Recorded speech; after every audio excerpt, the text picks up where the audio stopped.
হাসিনার লেসপেন্সার ওই বটতলার উকিল ক্রিমিনাল চুপ্পুকে ঘাট ধইরা বাইর করে দিয়া বেগম খালেদা জিয়াকে রাষ্ট্রপতি করার আমার প্রস্তাব এখন বাংলাদেশের বিপুল সংখ্যাগরিষ্ঠ মানুষ গ্রহণ করেছে। আলহামদুলিল্লাহ, এইটা এখন বাংলাদেশের গণমানুষের প্রাণের দাবি।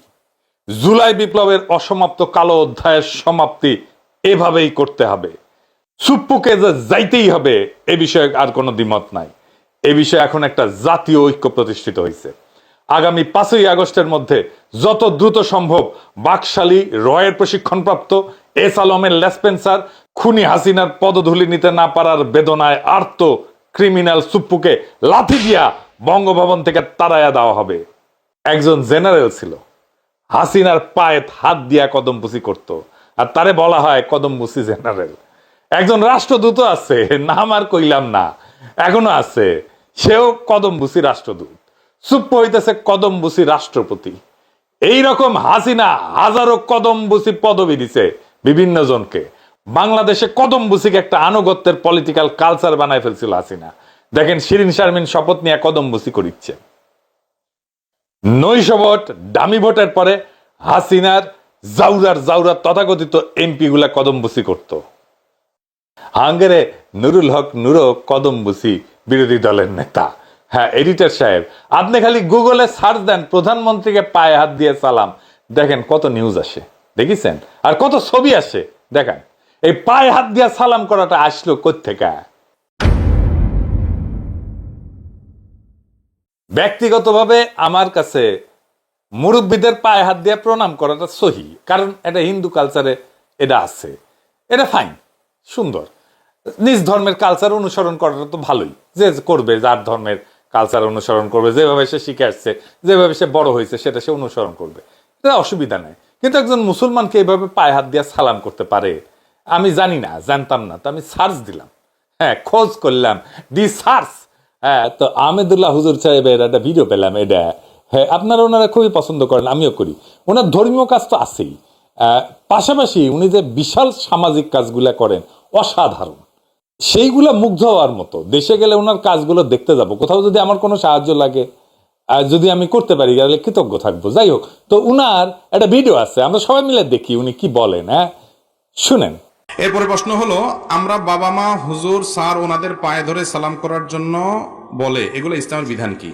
ও আমার বাবা মা, অনেক বাবা মা সন্তানকে বলে এই তোর স্যারকে পা ধরে সালাম কর, তোর শাশুড়ি পা ধরে সালাম কর, তোর শ্বশুর পা ধরে সালাম কর, এরকম বলে না? আমার একটা ছোট্ট প্রশ্ন আছে, সেটা হলো সালামের দুইটা পার্ট, একটা হলো সালাম দেওয়া আর একটা হলো সালামের জবাব দেওয়া, ঠিক না বেঠিক? কোরআনে আল্লাহ তাআলা বলেছেন ইযা হুয়িতুম বিতাহিয়াতিন ফাহাইয়ু বিআহসানা মিনহা আও রুদ্দুহা। কেউ যদি তোমাকে সালাম দেয়, যতটুকু বলে সে সালাম দেয় তুমি তার চাইতে আরো একটু বাড়ায় বলবা। সে যতটুকু দোয়া দেয় তুমি তার চাইতে একটু বাড়ায় দিবা। এখন মনে করেন আপনি আপনার শ্বশুরের পাও ধরে সালাম করলেন, সালাম যদি হয় পাও ধরে সালাম করা, তাহলে শ্বশুরের সালামের কি দিতে হবে? জবাব। তাহলে শ্বশুর কি ধরবে? বুঝেন নাই কথা? কথা বুঝেন নাই? সালাম দিলে সালামের জবাব দেওয়া ওয়াজিব। সালাম দিলে সালামের জবাব দেওয়া কিরে ভাই? ওয়াজিব।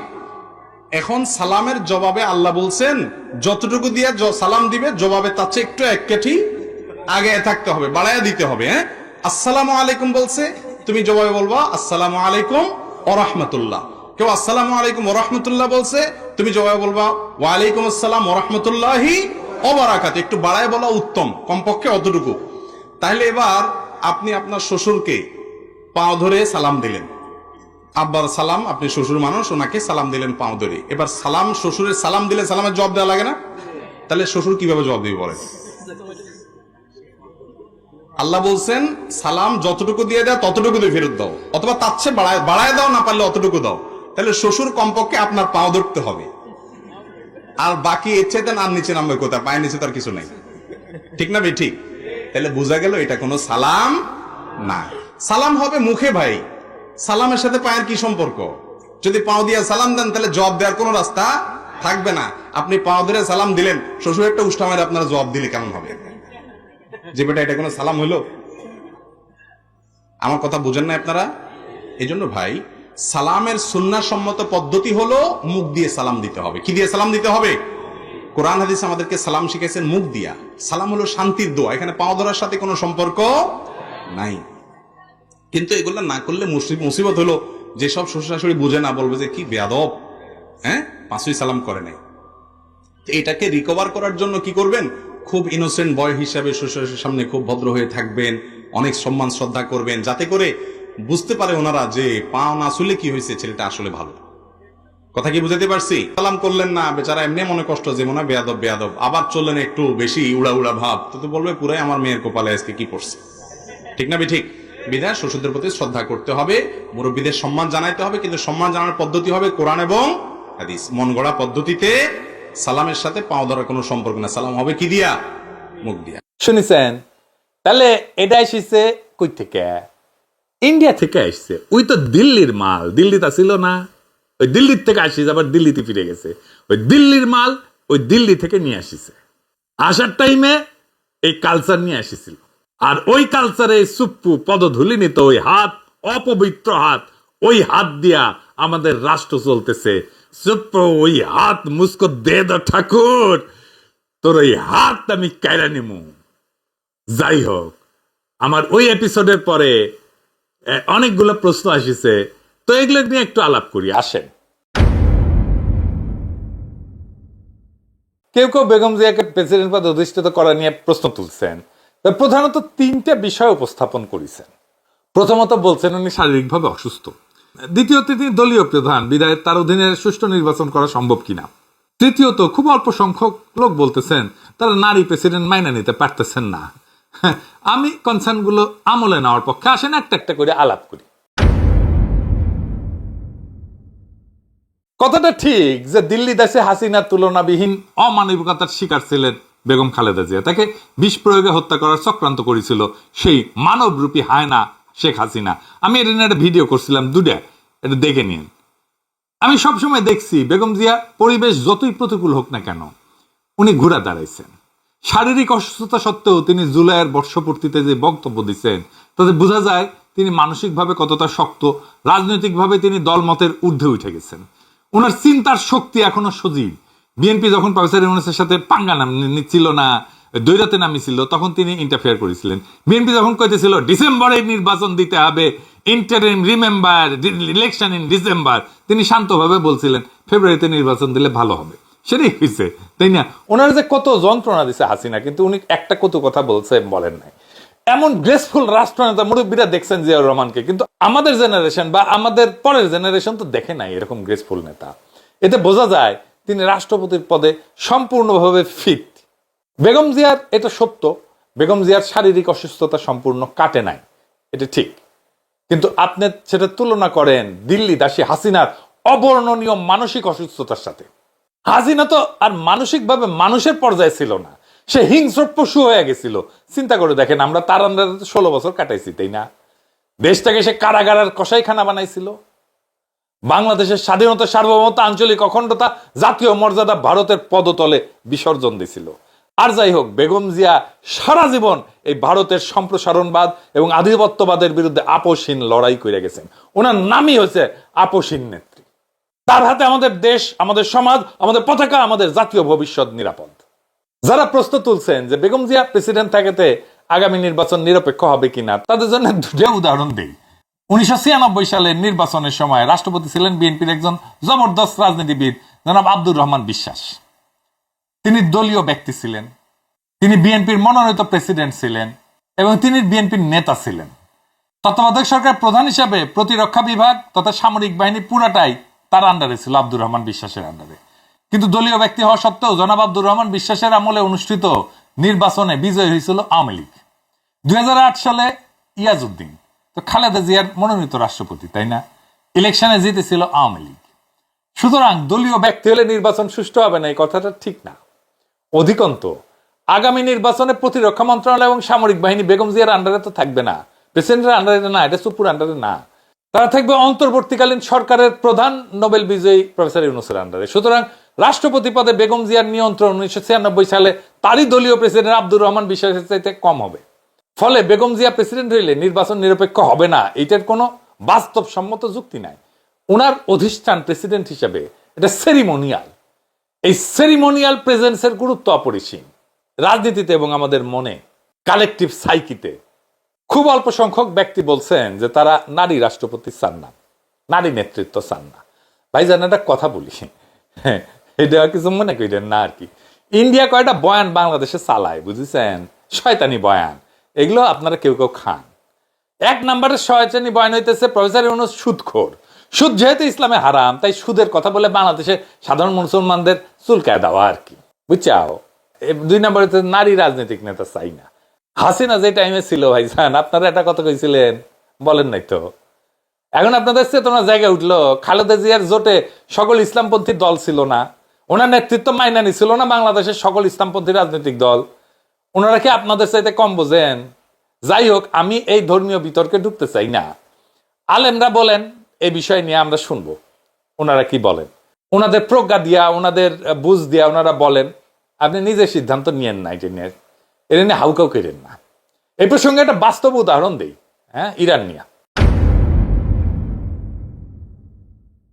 ইরানের বিপ্লবে নারীরা কেন্দ্রীয় ভূমিকা পালন করছিল। তারা ছিল বিপ্লবের সর্বাধিক দৃশ্যমান, সাহসী এবং আন্দোলনের অন্যতম প্রধান চালিকা শক্তি। কিন্তু তাদের এই সক্রিয়তা এবং আত্মত্যাগের রাজনৈতিক ফলাফল কিন্তু তাদের প্রত্যাশার সাথে মেলেনি, বরং বিপরীত হয়েছে। বিপ্লব বিজয়ের পরে হাজার হাজার নারী পর্দা ছাইরা রাস্তায় নামছেন স্বাবিরোধী বিক্ষোভে। নারীরা পুরুষদের মতোই রাস্তার বিক্ষোভে পুলিশের গুলির সামনে বুক চিতায় দাঁড়াইছিলেন। বিশ্ববিদ্যালয়ের ছাত্রী, লেখিকা, গৃহবধূ, শ্রমজীবী নারী, সব শ্রেণীর নারীরা বিক্ষোভে অংশ নিয়েছিলেন। মার্ক্সবাদীরা নিয়েছিলেন, বামপন্থীরা নিয়েছিলেন, ইসলামী জাতীয়তাবাদীরা নিয়েছিলেন, লিবারেলরা নিয়েছিলেন, বিভিন্ন মতাদর্শের নারীরা একত্রে রাজপথে আন্দোলন করেছিলেন। বিপ্লব পরবর্তী সময় কি হয়েছে? নারীর অবনমন হয়েছে, নারীর অধিকার সংকুচিত করা হয়েছে। যেই নারীদের সক্রিয়তা বিপ্লবের সফলতায় ছিল অপরিহার্য, বিপ্লব বিজয়ের পরে তাদেরকেই পেছনে ঠেলে দেওয়া হয়েছে, যেন তারা শত্রু। এখন এই প্রশ্ন উঠছে যে ইরানের নারীরা যে বিপ্লবকে নিজেদের রক্তে রাঙাই দিছিল, সেই বিপ্লব কি তাদের বিরুদ্ধে ব্যবহৃত হয়েছিল? হ্যাঁ, এইটাই ইতিহাসের একটা নির্মম ট্র্যাজেডি। ইতিহাসে বহুবার দেখা গেছে মহিলারা যখনই রাজনৈতিক আন্দোলনে সক্রিয় হন, তারা বিপ্লবের সময় থাকেন অগ্রভাগে, কিন্তু সাফল্যের পরে পেছনের সারিতে তাদেরকে ঠেলে দেওয়া হয়। একই ঘটনা ঘটছে বাংলাদেশে। হাসিনার বিরুদ্ধে সবচেয়ে সাহসী ভূমিকা রাখছে, রক্ত দিছে, সহযোদ্ধাকে রক্ষা করছে নারীরা, বাংলাদেশের নারীরা, মায়েরা আর বোনেরা। তারা আর বিপ্লবের বিজয়ের পরে তাদের সাথে অমানুষের মতো আচরণ করা হইতেছে। বিপ্লব পরবর্তী সরকার এর কারণেও দুর্বল হয়েছে, কারণ নারীরা মুখ ফিরাই নিছে। আপনি জনগোষ্ঠীর অর্ধেক অংশকে প্রতিপক্ষ বানায় কোনো লড়াই জিততে পারবেন না, জীবনেও পারবেন না। আমরাও পারতাম না হাসিনাকে হটাইতে, নারীরা পথে নেমে না আসলে। ইসরায়েল যে হামলা করলো ইরানে, সেও ইরানের নারীদের খুব কাজে লাগাইছে। ইরানের অনেক শক্তি থাকতে পারে, কিন্তু সবচেয়ে বড় দুর্বলতা সংখ্যাগরিষ্ঠ নারীরা, আর সেই জোসনিয়া সরকারের পাশে নাই, বিপ্লবের পাশে নাই। ইরানের এখন কোনটা প্রায়োরিটি হওয়া উচিত? ইসরায়েলকে মোকাবেলা করা নাকি নিজের দেশের নারীদের দমন করা? এভাবেই বুঝবেন আমাদের কোনটা প্রায়োরিটি হওয়া উচিত। খালেদা জিয়া নারী, তার জন্য প্রেসিডেন্ট হইতে বাধা দেওয়া, নাকি অখণ্ড ভারতের অংশ হইয়া নামাজ পড়ার জন্য লাথি খাওয়া, গরুর মাংস বহন করার অপরাধে গণপটিন খাইয়া মরে যাওয়া, বা জোর কইরা গেরুয়াপন্থীদের হাতে পইরা জয় শ্রীরাম বলতে বাধ্য হওয়া? কোনটা? আপনারা কোন পথে হাঁটবেন ভেবে দেখবেন। আর একটা উদাহরণ দিই। ইন্ডিয়ার সংখ্যালঘুদের জন্য পাকিস্তান হয়েছিল। জি, পাকিস্তান মুসলমানদের জন্য না, ভারতের সংখ্যালঘুদের সুরক্ষার জন্য হয়েছিল। শুধু মুসলমানদের জন্য না, দলিত হিন্দুদের জন্য পাকিস্তান হয়েছিল। শুধু জিন্না না, মুসলিম লীগ না, যোগেন মন্ডলের লড়াইয়ের ফল ছিল পাকিস্তান। যোগেন মন্ডলকে পাকিস্তানে থাকতে দেওয়া হয় নাই, কারণ পাকিস্তান একান্ত মুসলমানদের রাষ্ট্র হয়ে উঠতে চাইছিল। পাকিস্তানের রাষ্ট্র তাতে দুর্বল হয়েছে না শক্তিশালী হয়েছে? দুর্বল হয়েছে। এতই দুর্বল হয়েছে যে পাকিস্তান ভেঙে গেছে। পাকিস্তান ভেঙে লাভ হয়েছে মুসলমানদের? হয় নাই। তো বাংলাদেশকে নিয়ে এমন বাড়াবাড়ি করলে বাংলাদেশের অস্তিত্ব সংকটে পড়বে, আমি আগেই কয়ে দিলাম, তাই সাবধান। আবার কেউ কেউ রাষ্ট্রপতি পদে, আমাদের শ্রদ্ধেয় আমার দেশের পত্রিকার সম্পাদক মাহমুদুর রহমান কথা বলছেন, আমি ওনার সাথে কথা না বললেই 100% নিশ্চিত, আপনারা যদি মাহমুদ ভাইয়ের কাছে গিয়ে জিজ্ঞেস করেন বাংলাদেশের রাষ্ট্রপতি কার হওয়া উচিত, উনি নিজেই বেগম জিয়ার নাম প্রস্তাব করবেন। উনি নিজে, হ্যাঁ, আমি তো ওনারে চিনি, উনি নিজেই করবেন। সুতরাং এই কথাটাই অবান্তর। আর কিছু দিল্লি দাস কচু খেতি বেগম জিয়াকে রাষ্ট্রপতি প্রস্তাব করার জন্য আমাকে গাল বন্ধ করেছে, কারণ এই প্রস্তাব বাংলাদেশে ভারতের দালালদের জন্য একটা ভয়াবহ দুঃসংবাদ। তার মানে আমার প্রস্তাব কাজে লাগিছে, আমার প্রস্তাবটা লক্ষ্যভেদী। এই সামান্য সংখ্যক দিল্লি দাসদের একমাত্র উদ্দেশ্য হইতেছে বাংলাদেশকে ভারতের পদতলে পুনরায় বিসর্জন দেওয়া। আমরা তাদের এই চক্রান্তকে পুনরায় সমবেতভাবে ব্যর্থ করে দেব। যেভাবে আমরা হাসিনাকে খেদায় দিছিলাম গত বছর অগস্ট মাসে, ঠিক একইভাবে। আর আমাদের প্রিয় হাসনাত আব্দুল্লাহ বলছে যে দাদা আইডিয়াটা খুব ভালো, কিন্তু ম্যাডাম কি রাজি হবেন? আমি কইছি ম্যাডামকে আমি যতটুকু বুঝি দেশের জনগণ চাইলে উনি অমত করবেন না। হয়তো ওনার শারীরিকভাবে কষ্ট হবে, কিন্তু তারপরেও উনি এইটাকে উপেক্ষা কইরা দেশের স্বার্থে, দেশের জনগণের স্বার্থে উনি এইটাকে গ্রহণ করবেন। এটা আমার অনুমান। বাংলাদেশ এখন এমন এক সন্ধিক্ষণে দাঁড়ায়, একদিকে আছে দিল্লির পদচুম্বনকারী দালালদের উত্তরাধিকার, যাদের কাছে ক্ষমতা মানে দাসত্ব, গণতন্ত্র মানে নির্দেশনা, আর নেতৃত্ব মানে পায়ে হাত দিয়া কদমবুসি করা।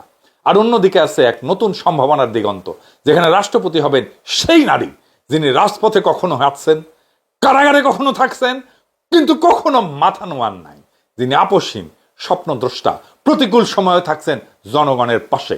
এই মুহূর্তে আমাদের সামনে এক ঐতিহাসিক সুযোগ আসছে রাষ্ট্রের শীর্ষ পদে এমন একজন নেতাকে বসানোর, যিনি ব্যক্তি নন, প্রতীক।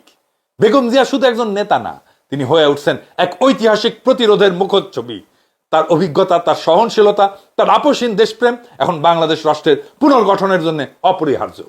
যারা প্রশ্ন তোলেন নারী রাষ্ট্রপতি কি সম্ভব, তাদের বলি ইতিহাসে নারীরাই সবচেয়ে সাহসী বিপ্লবের কাণ্ডারি হয়েছেন। যারা বলে তিনি অসুস্থ, তাদের বলি হাসিনার মতো মানসিক বিকারগ্রস্ত এক ফ্যাসিস্টের তুলনায় বেগম জিয়া এখনো লক্ষ গুণে সুস্থ, স্থির এবং নৈতিকভাবে শক্তিশালী। যারা বলে তিনি পক্ষপাত দুষ্ট হবেন, তাদের জন্য ইতিহাস নিজেই উত্তর। আব্দুর রহমান বিশ্বাস, ইয়াজউদ্দিন, এমনকি 2008 সালের আওয়ামী লীগের বিজয়ের গল্প।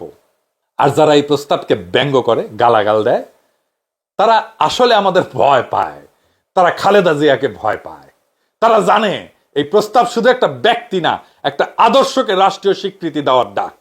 এই প্রস্তাব মানে হলো বাংলাদেশ আর ভারতের উপনিবেশ হবে না। এই প্রস্তাবের মানে হলো আমরা আমাদের পতাকাকে আর লাঞ্ছিত হতে দেব না। এখন সময় আসছে একটানা 16 বছরের নিপীড়নের অবসান ঘটানোর। এখন সময় আসছে রাষ্ট্রকে পুনরায় জনগণের হাতে ফিরায় দেওয়ার। সময় আসছে বেগম জিয়াকে বাংলাদেশের রাষ্ট্রপতি করিয়া সেই প্রতীকী নবজাগরণ, প্রতীকী বিজয়ের শুরু করার। যে নবজাগরণে থাকবে না দিল্লি দাসের কদমবুসি, থাকবে জনগণের গর্বিত উচ্চারণ, এই দেশকার জনগণের। 5ই আগস্ট হোক সেই প্রতীকী মুহূর্ত, যেদিন বঙ্গভবনের কদমবুসির শেকল ভেঙা জনগণ রাষ্ট্রের নিয়ন্ত্রণ পুনঃপ্রতিষ্ঠা করবে খালেদা জিয়াকে সামনে নিয়ে। জয় হোক স্বাধীনতার, জয় হোক বিপ্লবের, জয় হোক আত্মমর্যাদার, জয় হোক নতুন বাংলাদেশ গড়ার সাহসী উদ্যোগের। ইনকিলাব জিন্দাবাদ।